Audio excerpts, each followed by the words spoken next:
নাঈম আহমেদ টিটন হত্যার বিচারের দাবিতে সংবাদ সম্মেলন ঘিরে তৈরি হলো নাটকীয় পরিস্থিতি। কথিত অডিও রেকর্ডের কথা বলে সাংবাদিকদের ডেকেও শেষ পর্যন্ত কোনো প্রমাণ দেখাতে পারল না নিহতের পরিবার। অন্যদিকে রাজধানীর আইনশৃঙ্খলা পরিস্থিতি ও জামিনে থাকা সন্ত্রাসীদের নিয়ে বড় ঘোষণা দিল ডিএমপি ও র্যাব। ডাকাতি বা অন্যান্য মামলায় যারা আদালতে আইনের আওতায় যায় আবার সেখান থেকে বের হয়ে আসে, সেগুলো কিন্তু আমাদের পর্যবেক্ষণে থাকে, আমাদের নজরদারিতে থাকে। তার উদাহরণ হচ্ছে আজকের এটি।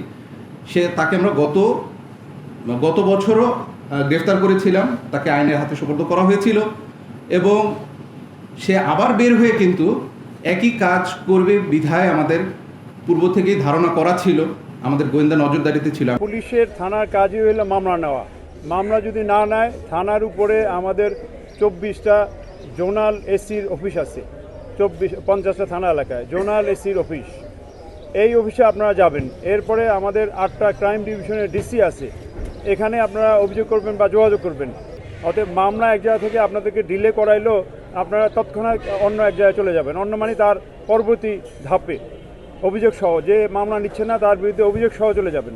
নাঈম আহমেদ টিটন হত্যার ঘটনায় প্রধান আসামি পিচ্চি হেলালের বিরুদ্ধে গুরুতর অভিযোগ তুলে আজ সংবাদ সম্মেলন করে নিহতের পরিবার। ঢাকা রিপোর্টার্স ইউনিটিতে আয়োজিত এই সম্মেলনে নিহতের ভাই দাবি করেন, টিটনকে হত্যার 1.5 মাস আগে থেকেই তাকে প্রাণনাশের হুমকি দেওয়া হচ্ছিল।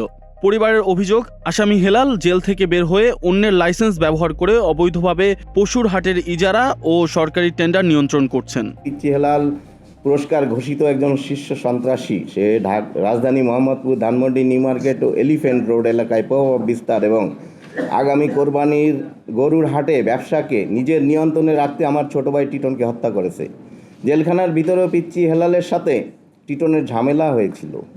পিচ্চি হেলাল দেশের একটা তালিকাভুক্ত সন্ত্রাসী। সে টিটনকে হত্যার ঘটনা ভিন্ন খাতে প্রবাহিত করার চেষ্টা চালাচ্ছে, নিজেকে নির্দোষ প্রমাণ করতে চাইছে এবং ধরাছোঁয়ার বাইরে থাকতে চাইছে, নিয়ন্ত্রণ করছে আন্ডারওয়ার্ল্ড। তবে সংবাদ সম্মেলনের মূল আকর্ষণ কথিত অডিও রেকর্ড নিয়ে বাধে বিপত্তি।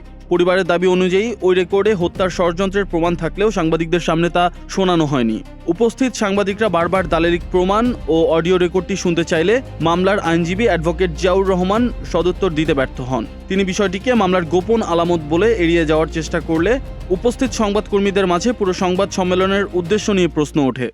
ভাইয়া, এই ব্যাপারে আমার কোনো তথ্য নাই। কারণ হলো, আমি তো ও যতটুকু বলতো ততটুকুই জানতাম।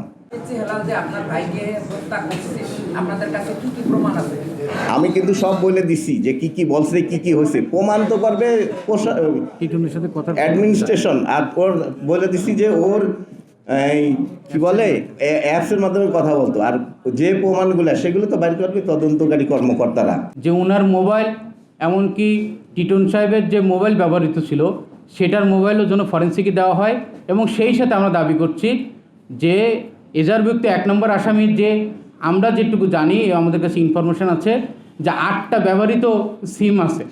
সে 8টা ব্যবহৃত মোবাইল আমার মনে হয় যদি জব্দ করা হয় এবং সেটা যদি ফরেন্সিকে দেওয়া হয় তাহলে আসলেই সত্য ঘটনা কিন্তু বেরিয়ে আসবে। এদিকে রাজধানীর আইনশৃঙ্খলা পরিস্থিতি নিয়ে গুরুত্বপূর্ণ মন্তব্য করেছেন ডিএমপির ভারপ্রাপ্ত কমিশনার মোহাম্মদ সরোয়ার। কারওয়ান বাজারে নতুন এক পুলিশ ক্যাম্পের উদ্বোধনী অনুষ্ঠানে তিনি দাবি করেন, রাজধানীতে বর্তমানে উল্লেখযোগ্য কোনো শীর্ষ সন্ত্রাসী নেই। যারা তৎপরতা চালানোর চেষ্টা করছে তারা মূলত শীর্ষ সন্ত্রাসীদের সহযোগী বা নাম ভাঙিয়ে চলা অসাধু চক্র। যে কোনো ধরনের চাঁদাবাজি কঠোর হস্তে রুখতে পুলিশ গোপনে কাজ করে যাচ্ছে। আমরা আশা করি যে অচিরেই ঢাকা মহানগর এলাকায় চাঁদাবাজদের কন্ট্রোল করে আমরা মহানগরবাসীদেরকে এবং ব্যবসা বাণিজ্য যারা করেন, বিশেষ করে বাস ব্যবসায়ী বা পরিবহন ব্যবসায়ী, কাঁচা বাজার ব্যবসায়ী সহ অন্যান্য যারা আছেন তাদেরকে আমরা কমফোর্ট দিতে পারবো। এদিকে র্যাব জানিয়েছে, জামিনে মুক্ত হয়ে আসা শীর্ষ সন্ত্রাসীদের ওপর কঠোর গোয়েন্দা নজরদারি বসানো হয়েছে। র্যাব মিডিয়া সেন্টারে এক ব্রিফিংয়ে মুখপাত্র MZM ইন্তেখাব চৌধুরী জানান, সন্ত্রাসীরা যাতে নতুন করে অপরাধে জড়াতে না পারে সেজন্য তাদের গতিবিধির ওপর সার্বক্ষণিক নজর রাখা হচ্ছে। এছাড়াও টিটন হত্যাকাণ্ডের রহস্য উন্মোচনে র্যাবের পক্ষ থেকে চালানো হচ্ছে ছায়া তদন্ত। শীর্ষ সন্ত্রাসী হোক, যে কোনো সন্ত্রাসী হোক, তাদেরকে সার্বক্ষণিকভাবে আমরা নজরদারিতে রাখি। যখনই আমরা কোনো তথ্য প্রমাণ পাই, সাথে সাথেই আমরা চেষ্টা করি তাদেরকে যথাযথভাবে দ্রুত সময়ের মধ্যে আইনের আওতায় আনার চেষ্টা করি। তাই আমাদের এই প্রচেষ্টা শুধু যে এই ডাকাতি, যেটা আজকে উদাহরণ হিসেবে বলছি, এখানে সীমাবদ্ধ তা কিন্তু না। সকল ক্ষেত্রে আমাদের এই পর্যবেক্ষণ চলমান থাকে। খুব শীঘ্রই জড়িতদের শনাক্ত করে আইনের আওতায় আনার প্রত্যয় ব্যক্ত করেছেন বাহিনীটি। যদি কেউ এর ভেতরে কোনো ধরনের অপকর্ম করার চেষ্টা করে, সংগঠন করার চেষ্টা করে, আমরা চেষ্টা করি তাদেরকে প্রতিহত করতে, আইনের আওতায় নিয়ে আসতে। ফারদিন আলম, নাগরিক প্রতিদিন।